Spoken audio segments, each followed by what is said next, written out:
इसमें जो सबसे बड़ी एक चीज अब आपके सामने आ रही हैं, तीन चीजें बहुत खुलकर सामने आ रही हैं।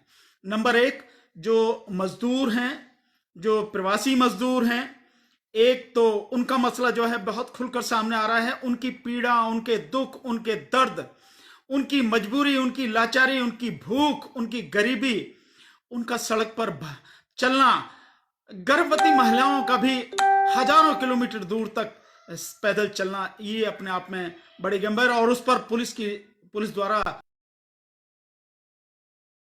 ये चीजें हो रही हैं।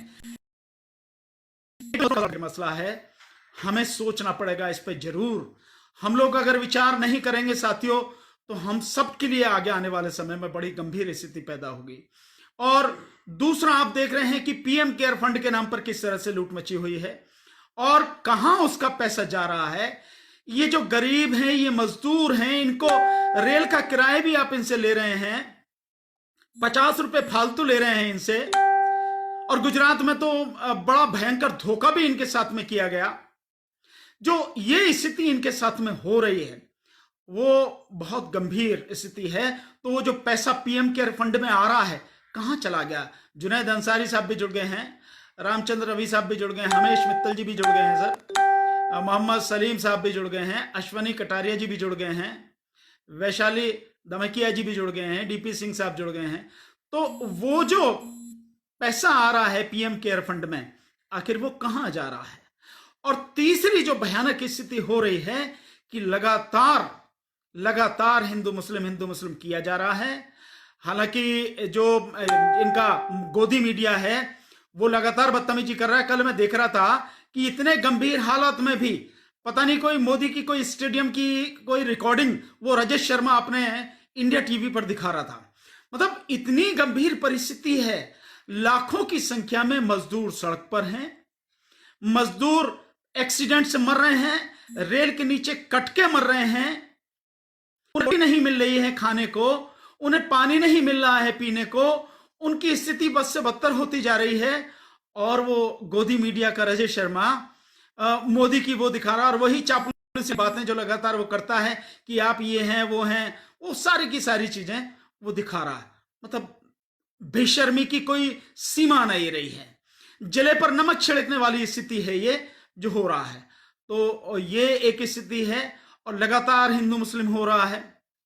आज भी लगातार मुस्लिम समाज के जो लोग हैं, विशेषकर वो लोग जिन्होंने सीएए, एनपीआर और एनआरसी के समय में आंदोलन में भाग लिया, लगातार आंदोलन किया, करोड़ों लोग पूरे देश में उस आंदोलन से जुड़े, उन सारे लोगों को जो लोग कोऑर्डिनेट कर रहे थे, जो बढ़ चढ़ कर आगे हिस्सा ले रहे थे, जो भाग ले रहे थे, उसमें जो फ्रंट पर थे, उनको धीरे धीरे सब लोगों को गिरफ्तार किया जा रहा है और सभी पर देशद्रोह का मुकदमा लगाया जा रहा है। सारी देशद्रोह की परिभाषा इन्होंने बदल के रख दी है साथियों। तो ये मैं समझता हूं कि ये तीन चीजें बहुत जरूरी हैं जिस पर हमें जो है विचार करना जरूरी है, जिस पर हमें बात करना बहुत जरूरी है साथियों। सबसे पहले मैं बात करता हूं मजदूरों की स्थिति पर। इसमें कोई शक नहीं है कि लगातार आप देख रहे हैं, हालांकि होना तो यह चाहिए था कि जब प्रधानमंत्री मोदी ने लॉकडाउन किया तो 4-5 दिन का या हो सकता है हफ्ते भर का समय उन्हें दिया जाता है, पूरे देश के लोगों को दिया जाता कि जो कहीं भी हैं, इधर उधर हैं, जो अलग अलग राज्यों में रह रहे हैं, उन्हें बाकायदा समय दिया जाता, हफ्ते भर का समय दिया जा सकता था कि भाई हम जैसे हांगकांग में किया गया, हफ्ते भर का समय दिया गया, तो दिया जा सकता था कि भाई हम उस तारीख को ये लॉकडाउन करने जा रहे हैं और इस लॉकडाउन में पूरा देश बिल्कुल बंद हो जाएगा, जो जहां है वहीं रहेगा, किसी भी तरह का कोई मार्केट नहीं खुलेगा, कोई इंडस्ट्री नहीं चलेगी, कोई बसें नहीं चलेंगी, कोई ट्रक नहीं चलेगा, कोई रेलवे नहीं चलेगा, सारा ट्रैफिक सारा पूरी तरह से बंद हो जाएगा। ये बात प्रधानमंत्री नरेंद्र मोदी को बतानी चाहिए थी लॉकडाउन से पहले, और कम से कम 1 हफ्ते का समय देना चाहिए था। लेकिन 1 हफ्ते का समय क्या, उन्होंने तो 2 दिन का समय भी नहीं दिया, 1 दिन का समय भी नहीं दिया, मात्र 4 घंटे, और 4 घंटे के भी क्या, 3.5 घंटे।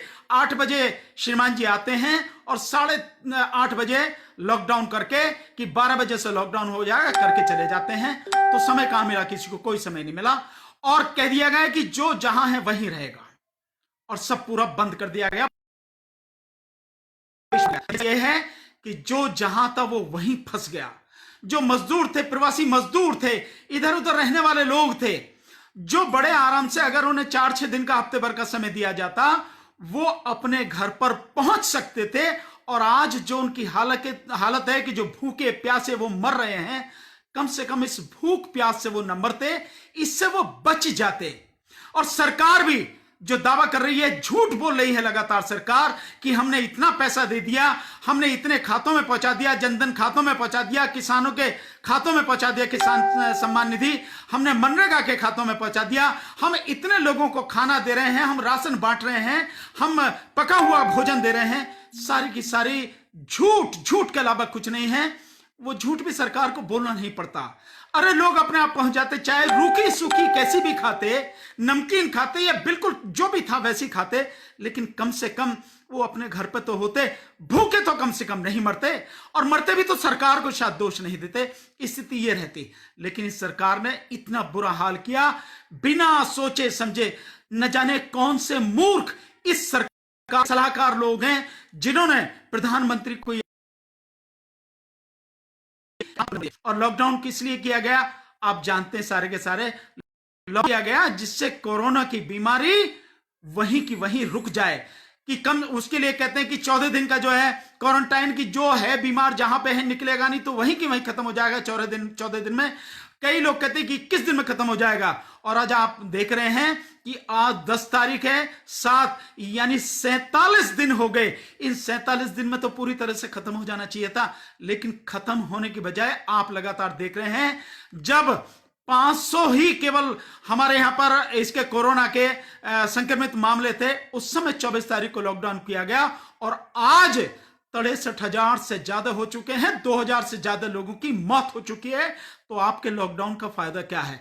और इसी लॉकडाउन को अपने आप इसी सरकार ने, या यूं कहें सभी सरकारों ने, क्योंकि पैसे की भूख है, पैसा चाहिए ना, तो वो पैसा लेने के लिए, जो एक्साइज का पैसा उसे लेने के लिए इन्हीं सरकारों ने शराब की दुकानें खोल दी। और शराब की दुकानों पर जिस बुरी तरह से भीड़ लगी है, सोशल डिस्टेंसिंग यानी कि फिजिकल डिस्टेंसिंग जिसे कहें, आदमी के बीच में 6 फीट की दूरी, 6 फीट की दूरी क्या, 1 फीट की भी दूरी नहीं रही, और सट कर एक आदमी से आदमी खड़ा हुआ है, लगा हुआ है। पुलिस को लाठी बजानी पड़ रही है। यानी सरकार को अपने पैसे, अपने रेवेन्यू की इतनी चिंता है, अपना खर्च चलाने के लिए इतना पैसा चाहिए कि भाड़ में गया उसका लॉकडाउन का जो उसका मोटो था, या प्रधानमंत्री जी का जो आदेश था लॉकडाउन का, भाड़ में गया। उस सारी चीज को सब खत्म कर दिया, सरकार ने ही खत्म कर दिया, अपने आप कर दिया इन सारी सरकारों ने। पैसे की इतनी भूखी। और दिल्ली में तो हाल बुरा ये हुआ कि केजरीवाल ने सरकार जो शराब है उस पर 70% टैक्स लगा, महंगी कर दी, 70% महंगी कर दी। यह हालत है। इस लॉकडाउन में जो लोग, जो पहला लॉकडाउन खत्म हुआ 21 दिन का, उसके बाद 19 दिन का बढ़ाया गया। पहले लॉकडाउन के बाद ही लोग समझ रहे थे कि शायद खुलेगा और वो लोग अपने घर को जाएंगे, और उस बीच में ही, पहले लॉकडाउन से पहले ही जो अफवाह उड़ी है, जो भी हल्ला मचाया गया, उत्तर प्रदेश की तरफ हजारों बसों के जाने की बात कही गई कि तो लाखों लोग सड़क पर आ गए। और उसके बाद दूसरे लॉकडाउन के बाद जिस तरह से मजदूर सड़क पर आए, और उसके बाद से लगातार मजदूर चल रहे हैं, उसके लिए अब जाके सरकार ने रेल की व्यवस्था की बात कही। और रेल की व्यवस्था के लिए भी बेशर्मी सरकार की देखें कि मजदूरों से ही पैसा लिया जा रहा है। गुजरात मॉडल की जो बात करते हैं, उसी गुजरात में न केवल मुख्यमंत्री रूपानी, बल्कि जो वहां के एक अश्वनी कुमार, वहां के जो IAS ऑफिसर, उन्होंने कहा कि मजदूरों को रेल का किराया अपने आप देना पड़ेगा, अपने आप वहन करना पड़ेगा। तो उस हालत में मजदूरों को भेजा जा रहा, कहां जा रहा है? PM केयर फंड का पैसा। तो मजदूरों को भेजने की बात कही गई। उस सब के बावजूद भी कहां है ट्रेनें, कहां से चल रही हैं ट्रेनें, कहां को जा रही हैं ट्रेनें? क्या सरकार ने, किसी सरकार ने, स्टेट सरकार ने भी बताया कितने मजदूर आ गए?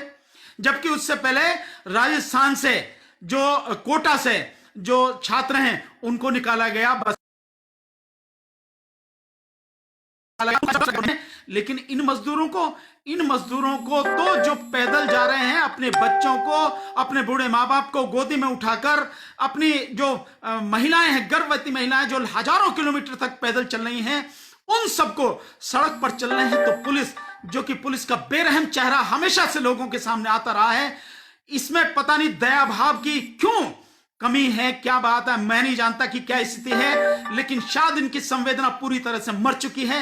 लोग कहते हैं कि 2400 घंटे ड्यूटी कर रहे हैं, इसके ये परेशानी नहीं, अगर ड्यूटी नहीं कर सकते नौकरी से इस्तीफा देकर बाहर जाएं। क्या जरूरत है नौकरी करने की? किन नेताओं के इशारे पर तुम पब्लिक को पीट रहे हो? किसे रोक रहे हो आप? उस पब्लिक को जो बेचारी भूखी है, प्यासी है, जिसके पास पैसा नहीं है, जो पैसा ना होने की वजह से किराए का मकान छोड़कर वहां से अपने गांव के लिए जा रहे हैं, पैदल जा रहे हैं, जिनके पास बस का रेल का किराया नहीं है, जिनके लिए बसें रेल में चलाई नहीं जा रही हैं, उन सब के लिए उन्हें सड़क पर चलते हुए को पीट रहे हो, उन गरीब मजदूरों को पीट रहे हो। और वो अगर रेलवे ट्रैक पर, जब उनके पास कोई रास्ता नहीं बचा तो रेलवे ट्रैक के माध्यम से जा रहे हैं, तो उनके साथ ऐसा हादसा होता है कि सोते हुए 16 मजदूर कट गए। और अब उसके बाद ये स्थिति है कि उन्हें रेलवे ट्रैक पर भी नहीं चलने दिया जा रहा, पुलिस वहां भी उन्हें पीट रही है।